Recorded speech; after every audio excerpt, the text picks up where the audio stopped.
What's good, Ballin' Squad? It's your boy Back to Ballin' Wood. I'm coming to you guys today with another lit reaction video, bro. So y'all know we had to take it scary, bro, because first and foremost, it's fall time, bro. So why not? Let's listen to some scary stuff. 3 true disturbing fall horror stories. I promise y'all I won't fold, I won't bend. We about to get right today, and it's the same guy that he gives us the best stories. So we got to get right. I don't know how he's been in all of these like situations, but hey, he nice with it. So can y'all please like, comment, and sub? Without further ado, let's get to it. I think we got this Ballin' Squad. We had all the other ones, so let's get this one.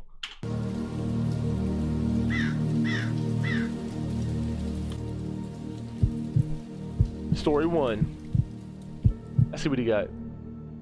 When I was a really little kid, this local small amusement park that used to be open by us would hold this annual event called Pumpkin Land, which What type of American Horror Story stuff is this, bro? Pumpkin Land? What?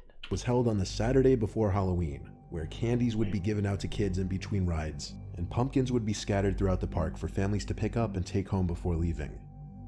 I always looked forward to it, and this one particular year when I was 7, we were going right after my soccer game. The park also rewarded kids for coming in costumes, so I was going in my cliche Scream costume. Anyway, my parents took my 2 siblings and I, and when we got there, my brothers begged to go on the haunted house ride first, and then the roller coasters. Basically, they wanted to do the most thrilling rides first. Anyway, my mom and 2 brothers got in one of the cars for the haunted house ride. Since they only seated 4, my dad stayed with me on the line so we could ride together. Hey, I got a question. What were you guys on Halloween?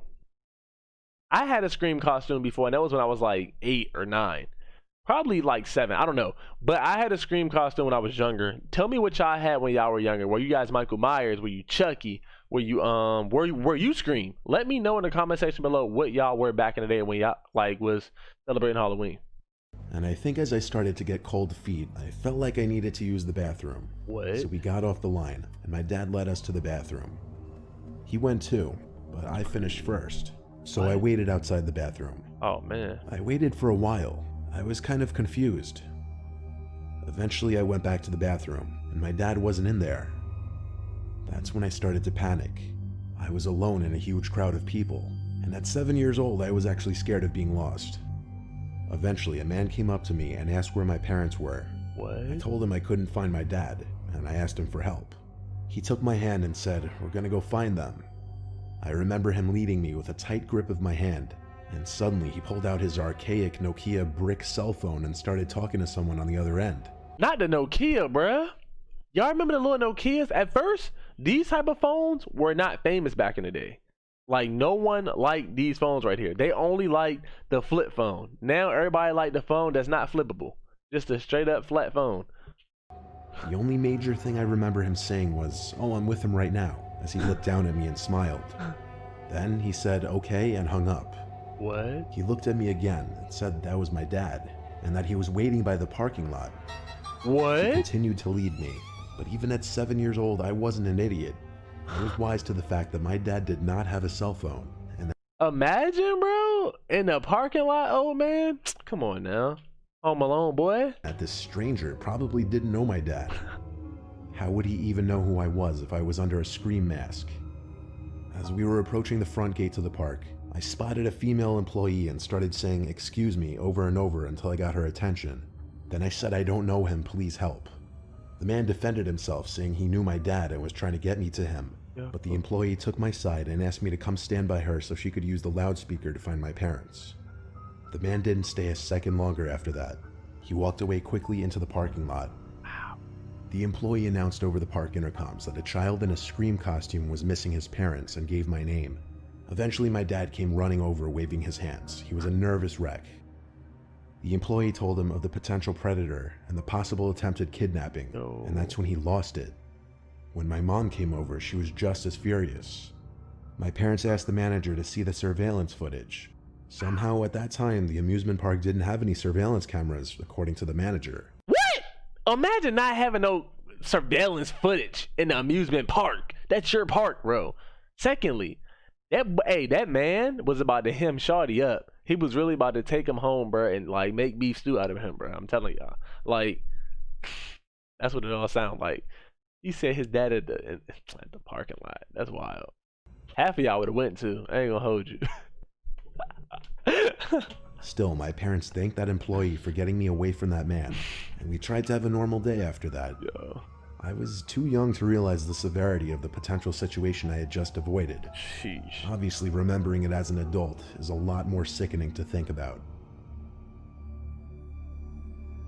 Yo. No! The story should have kept going. Y'all see we ain't get scared? Because we too tough out here. We not gonna get scared. We gonna get right.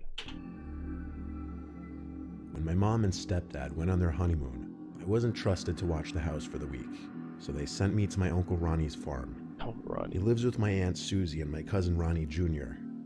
They have a spare bedroom upstairs that I stayed in. Wait. What'd you just say? Susie and my cousin. So they sent me to my Uncle Ronnie's farm. He lives with my Aunt Susie and my cousin Ronnie Jr. So wait, your uncle lives with your aunt? Your aunt don't live with your uncle? That's tough right there. They have a spare bedroom upstairs that I stayed in. It's an old-fashioned style wooden farmhouse. It's big and nice though. The spare bedroom overlooked the crops and the numerous scarecrows my uncle had scattered through the crops. This was in mid-October a few years ago, and my uncle was mid-harvesting his corn at this time of the month. He asked for my and Junior's help. Weirdly, it wasn't tedious work, like I kind of enjoyed doing it. He wasn't using his combine. Instead, we were just hand-picking a bunch of corn. I had this little rolling basket-like thing that I was supposed to fill up. I admired the 3 scarecrows he had. They looked like he put a lot of work into them. They had sweatpants on and varying flannels, along with straw hats over their heads. They look weird. When we were done picking the corn, I asked Uncle Ronnie how long it took to make those. He said a few hours at most, and he said they really do the trick keeping the crows away for the most part. That night after dinner, I played video games and smoked weed with Junior for a little bit. Then Oh, so them Janks be keeping the crows away. I didn't know that's why they have them up there like that. I didn't know, like, that's why they had those scarecrows out. Well, it's called Scarecrow. But I didn't know that they really keep the crows away. I'm not, bro, listen, I'm a city boy, first and foremost. I just think that they're just names just to be names, bro. But they really do keep the crows away. My boys are hitting it loud. You hitting that pack, boy? That night after dinner, I played video games and smoked weed with Junior for a little bit. He incriminating himself. I himself. went to the guest room to do whatever on my laptop. You was hitting the pack. Whatever on your laptop. I hope you had some lotion that night, bro. It ain't right when it's dry. Next thing I knew, a rock or something hit the window. It scared me for sure, because there's no way that wasn't intentional. I didn't want to go look out the window to check though. I just closed my laptop screen so there would be total darkness in the room. I crossed my fingers it wouldn't happen again, but when a second rock hit the window, my heart felt like it dropped out of an airplane. The room was still completely dark, so I gave it a minute before getting up to peek out the window. There was a full moon out, and one of the outside lights was on, both lighting up a decent amount of the crops and one of the scarecrows. What? I continued to look around, but when I saw something moving in the corner of my eye, I looked back at the scarecrow to see one of its arms waving at me. No. What? Surely I was hallucinating. The waving stopped, and the arm moved back down to its side. I shut the blind and wanted to throw up. I ran to Junior's room and opened the door, but by this point in the night, he was already asleep. I closed his door and checked downstairs for my aunt and uncle, but all the lights were off downstairs, so I checked their bedroom, and they too were both asleep. I went back to my room and lifted the blind just enough to peek out there. The light outside was now off, but with the bright moonlight, I was able to see the scarecrow was still hung up on the stick. I looked out that window for over a minute, waiting for it to move again, but the longer I waited, the more I realized I must have been higher than I realized. Finally dropped. My boy was baked like a cookie, bro. He was not playing no games that night. Straight ripping that pack, bro. Brought the blind back down and climbed into bed.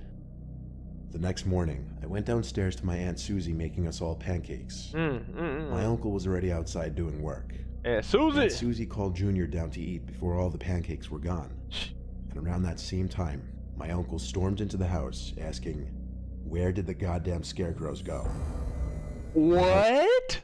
Dog, I'm gone, bro. I can't do this no more. Oh, hell no, bro.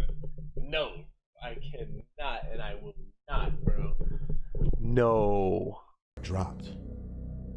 The three of us went outside, my uncle leading us to show us that all three scarecrows were missing from their posts. No. That's when I told him about what I saw last night, and how at first I thought I just imagined it, but now it made sense. The nightmarish realization hit me that somebody did in fact throw rocks in my window. They did see me looking out, and someone was posing as a scarecrow. That night when we were all sleeping, the doorbell rang continuously at like 1 or 2 in the morning. What? I heard my uncle and Junior yelling in the hallway and running down the stairs, so I followed. When he opened the front door, the three scarecrows were posted up right in front of the porch, all with red paint stains covering them, mimicking blood. What? My uncle called the police and turned on all the outside lights on the property.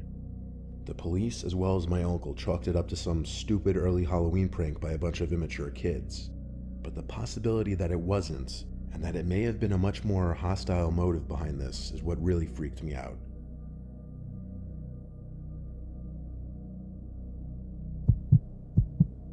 Y'all just gonna let that story end like that?